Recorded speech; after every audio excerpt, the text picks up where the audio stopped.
आज हम लोग सीखेंगे एक्सेल के अंदर वीवीए कोड का यूटिलाइजेशन किस तरीके से। तो एक्सेल के अंदर वीवीए कोड यूज करने के लिए सबसे पहले हम एक्सेल को ओपन कर लेते हैं। एक्सेल 2007 में वर्कआउट करेंगे हम लोग सबसे पहले। और एक्सेल के अंदर अगर वीवीए कोड आपको यूज करना है तो आपको डेवलपर टूल्स आपके एक्सेल के अंदर ऑलरेडी इंस्टॉल्ड होना चाहिए।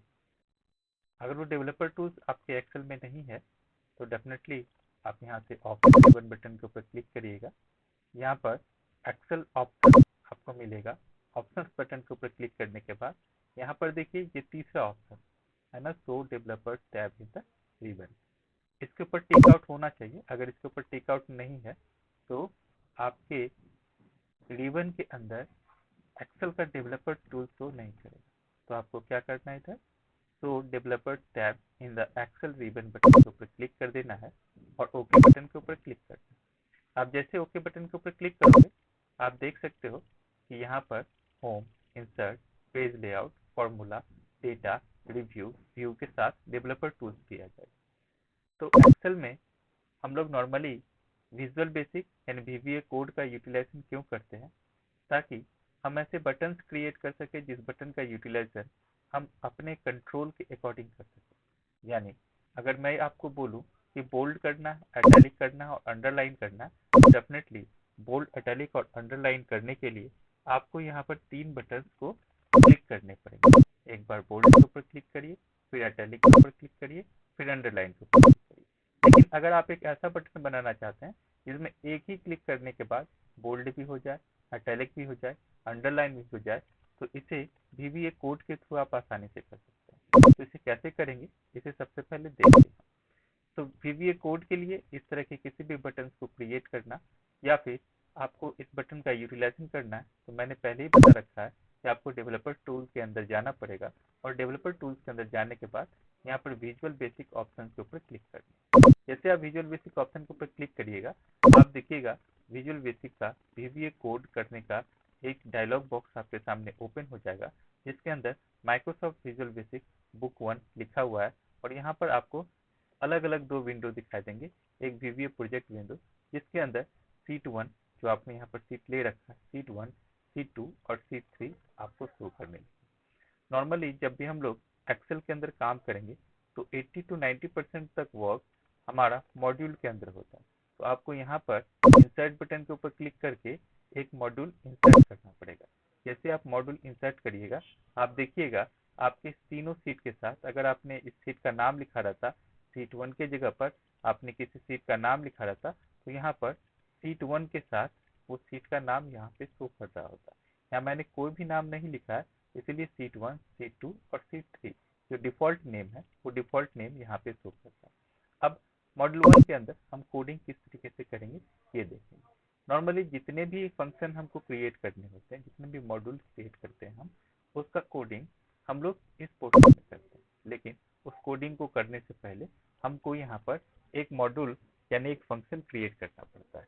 और उसके लिए हम लोग क्या करते हैं, सब का यूटिलाइजेशन करते हैं। और सपोज कीजिए कि आपको बोल्ड, इटैलिक और अंडरलाइन परफॉर्म करना है एक ही बटन के ऊपर, तो आप यहाँ पर जो भी फंक्शन का नाम लिखना चाहे आप लिख सकते हैं। जैसे सपोज करिए मैं यहाँ पर माई बटन,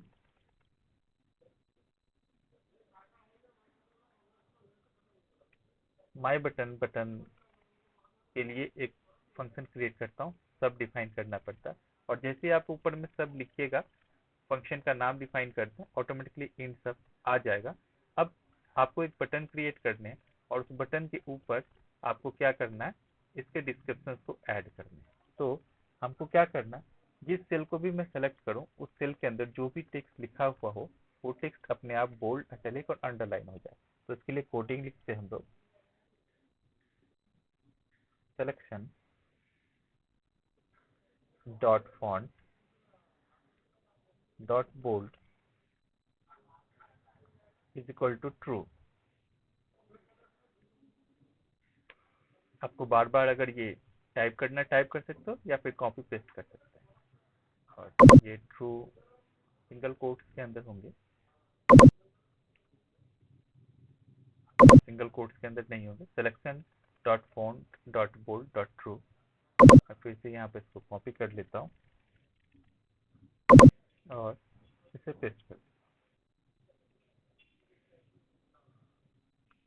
मैंने यहाँ पर कहा है कि जो भी एरिया को आप सेलेक्ट करो, उस एरिया में यानी उस सेल के अंदर जो भी सिलेक्शन एरिया होगा उसके अंदर जो भी टेक्स्ट लिखा हुआ वो टेक्स्ट बोल्ड में हो जाए, इटैलिक में हो जाए या अंडरलाइन में हो जाए। सपोज करिए मैं यहाँ पर लिखता हूँ माई डेटा, और डेफिनेटली सिलेक्शन क्राइटेरिया के अंदर यही है, तो मैं सेलेक्ट भी इसी को करके रखता हूँ। VBA मॉडल के अंदर चला जाता हूँ और यहाँ पर इसे रन, जैसे मैंने रन किया देखिए यहाँ पर बोल्ड, इटैलिक और अंडरलाइन हो गया। सपोज करिए कि आपको अंडरलाइन नहीं करना है, तो आप यहाँ पर इस पोजीशन पे आके से फॉल्स लिख सकते हैं, तो बोल्ड और इटैलिक तो हो जाएगा बट अंडरलाइन नहीं होगा। तो ये ऑप्शन है आपके पास,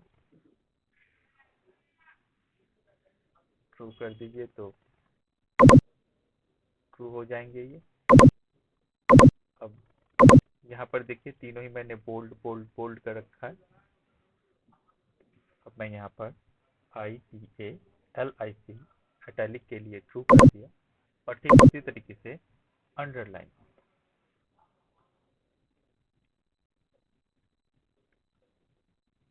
के लिए भी ट्रू कर दिया। और अब देखता हूँ बोल्ड, इटैलिक, अंडरलाइन तीनों में इफेक्ट आ रहा है, तो मैं अंडरलाइन को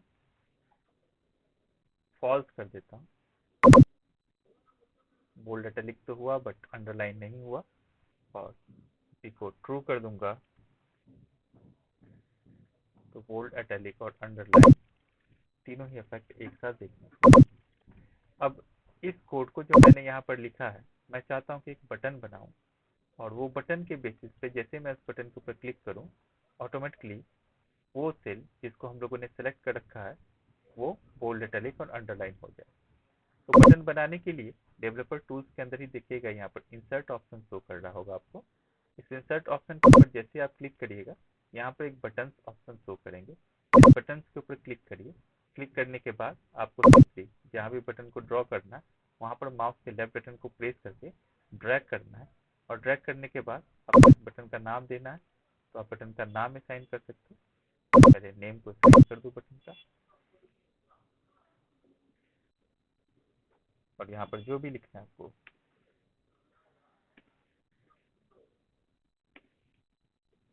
click to bold, italic and underline.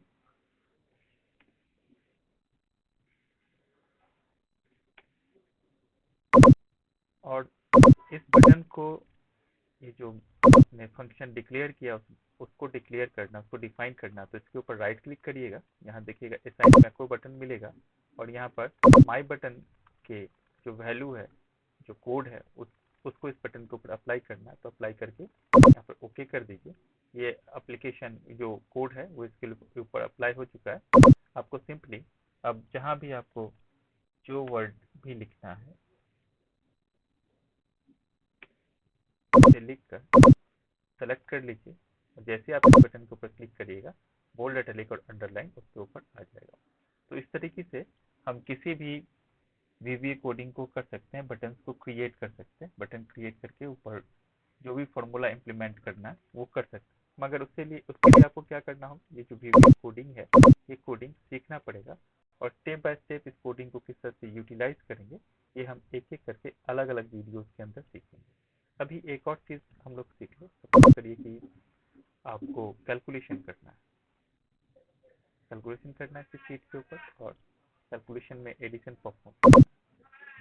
तो यहाँ पर कैलकुलेशन परफॉर्म करने के लिए मैं क्या करता हूँ, सपोज कीजिए दो नंबर num1 और num2, मैं दो नंबर को लेकर यहाँ पर रिजल्ट प्रोड्यूस करना चाहता हूँ। यहाँ पे इसे मैं थोड़ा कलर कर दूँ,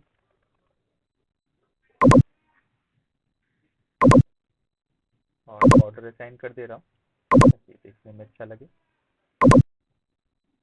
अब चाहो तो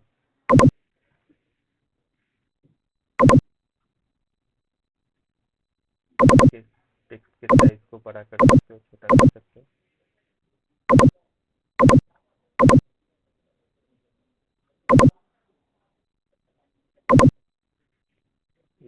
22 है, ये भी 22 ही कर दें।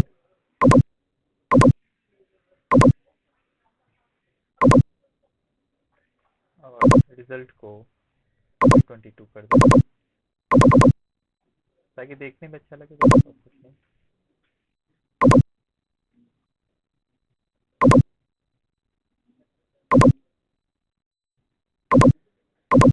अब मैं चाहता हूँ कि नंबर 1 और नंबर 2 में जो भी वैल्यू इंटर करूँ रिजल्ट में ऑटोमेटिकली सम हो जाए। ऐसे नॉर्मली आप एक्सेल के अंदर क्या करते हैं, यहाँ पे equal to sum formula use करते हैं, और फॉर्मूला यूज़ करने के बाद जब आप पूरे वैल्यू को यहाँ पे इनपुट करते हैं तो समेशन यहाँ पे आ जाता है। लेकिन आप चाहते हो कि यहाँ पर एक बटन बना हुआ हो, और उस बटन के ऊपर जब मैं क्लिक करूँ तो क्लिक करते ही ऑटोमेटिकली क्या हो, वो बटन काम करे और एडिशन यहाँ परफॉर्म हो जाए।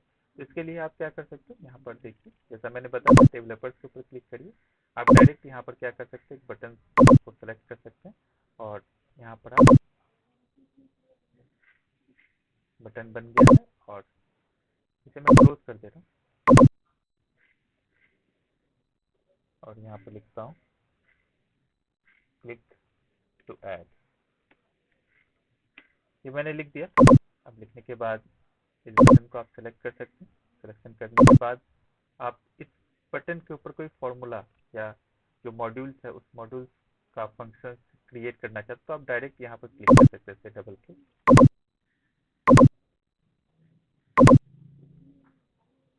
और अगर डबल क्लिक करके या नहीं हो तो राइट क्लिक करके यहाँ पर देखिएगा एक ऑप्शन मिलेगा आपको असाइन मैक्रो। जैसा मैंने पहले बताया कि अगर आप पहले से आपने मैक्रो को साइन करके रखा है तो आप यहाँ से सेलेक्ट कर सकते हैं, नहीं साइन करके रखा तो क्या करिएगा, न्यू बटन के ऊपर क्लिक करिए। जैसे आपने न्यू बटन के ऊपर क्लिक किया, देखिए पहले एक बटन बना हुआ था इसलिए बाय डिफॉल्ट इस बटन का नाम ले लिया बटन 2।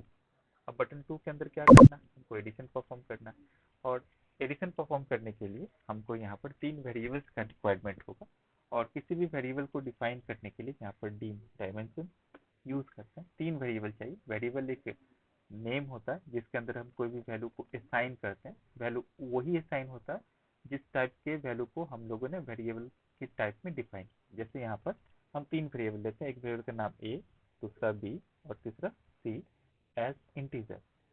ठीक है, तो ये तीनों ही वैल्यू एज इंटीजर यहाँ पर बिहेव करेगा। और अभी मुझे क्या करना है, सीट 1 से नम 1 के पास में जो वैल्यू है उस वैल्यू को क्या करना है, लेके आना, फिर नम 2 के वैल्यू को लेके आना और दोनों ही वैल्यू को ऐड करके रिजल्ट वाले पोजीशन पे स्टोर करना। तो सबसे पहले यहाँ पर अगर हम सीट 1 से किसी भी वैल्यू को लेते हैं तो यहाँ पर हम लोगों को लिखना पड़ता है सेलेक्ट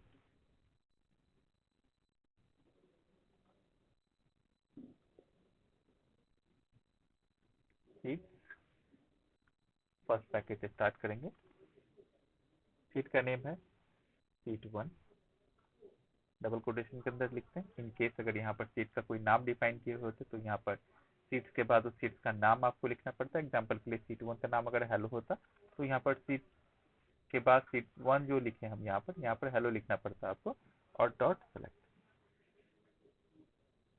इससे हमारा प्रोग्राम ये समझता है कि हमें किस लोकेशन में जाना है, किस सीट को सेलेक्ट करना है और किस सीट से वैल्यूज को लेना है। ठीक है, अब यहाँ पर हम लोगों ने ए बी और सी 3 इंटीजर टाइप के वैल्यू को ऑलरेडी डिक्लेयर कर दिया, और डिक्लेरेशन के बाद हमको ए के अंदर यानी यहाँ पर ए के अंदर वैल्यू को चाहिए, तो ए इक्वल टू हमको डिफाइन करना है रेंज को। ठीक है, रेंज का मतलब क्या होता है कि किस पर्टिकुलर लोकेशन से वैल्यू हमको चाहिए। ठीक है, तो यहाँ पर रेंज जब भी हम लोग लेंगे तो रेंज लेने के लिए C21 dot range, dot range. अब रेंज क्या होता है इस चीज़ को समझिएगा गौर से। रेंज होता है सीट 1, अगर मैं यहाँ पर सीट 1 डॉट सेलेक्ट नहीं भी लिखा तो भी अभी यहाँ पर सीट 1 डॉट रेंज लिख देने से क्या होता है, आप सीट 1 से ही ये वैल्यू को लेगा। तो आप इस ऊपर वाले लाइन को लिख भी सकते हो, नहीं भी लिख सकते हो, कोई इशू नहीं है। अगर हम लोगों ने यहाँ पर लिखा A equal to sheet 1 dot range, range क्या होता है समझिएगा। रेंज है आपका, आपको वैल्यू कहाँ से चाहिए, सीट 1 से चाहिए वैल्यू, और किस जगह से चाहिए, तो बी कॉलम और 10 रो। तो रेंज क्या हो गया हमारा, बी 10, ये रेंज होता है। और वहां से डॉट वैल्यू, वैल्यू को क्या करेगा, ये कोड इंपोर्ट करेगा और ए में जाके स्टोर कर देगा। ए जो वेरिएबल हम लोगों ने यहाँ पर ले रखा है उस ए वेरिएबल के अंदर जाके वैल्यू को स्टोर कर देगा। ठीक उसी तरीके से B is equal to C one dot range range. अब देखिए दूसरा वैल्यू ठीक उसी तरह से ये बी कॉलम है और यहाँ से वैल्यू लेगा तो बी 11 ये मैंने लिख लिया डॉट वैल्यू।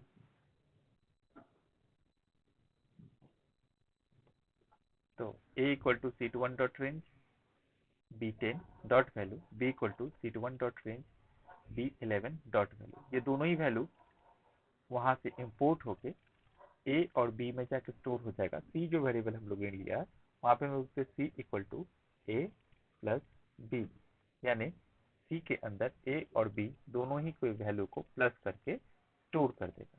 अब सी के वैल्यू को हमको कहाँ रिजल्ट वाले यानी बी 13 के पोजीशन पे स्टोर करना है। तो वो किस तरह से होगा, ठीक उसी तरह से C two one dot range, फिर रेंज के पोजीशन को डिफाइन करेंगे बी 30 डबल कोटेशन के अंदर B 30 dot value is equal to किसका वैल्यू चाहिए, तो सी में जो डेटा स्टोर है उसके वैल्यू को चाहिए। अब यहाँ पर हम लोगों ने कोडिंग लिख लिया और देखते हैं कि ये कोडिंग ठीक है या नहीं। अगर ये कोडिंग कुछ एरर होगा तो हमें बता देगा कि हाँ इस पोजीशन पे एरर है, लेकिन यहाँ कोई एरर नहीं है।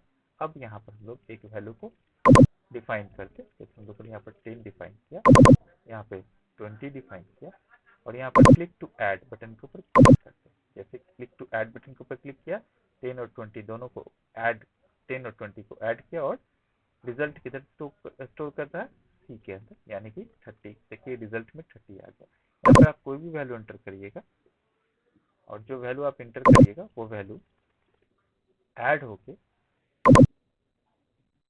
यहाँ अपने आप शो कर। ठीक है, तो इस तरीके से हम लोग वीबीए के अंदर काम करते हैं। वीबीए के अंदर वर्क करने के लिए हम लोग को थोड़ा कोडिंग पढ़ना पड़ता है, मगर ये कोडिंग इतना क्रिटिकल नहीं है कि आप नहीं समझ सकते, आप नहीं लिख सकते। बस थोड़ा सा आपको ध्यान देना पड़ेगा और पूरा का पूरा कोडिंग आप अगर सीख जाते हो तो एक्सेल के अंदर जो बटन्स आपने ऊपर में बना हुआ देखा है उस बटन के तरह ही आप खुद से अपना एक बटन क्रिएट करके अपने अकॉर्डिंग फॉर्मूला फंक्शन को इम्प्लीमेंट करें।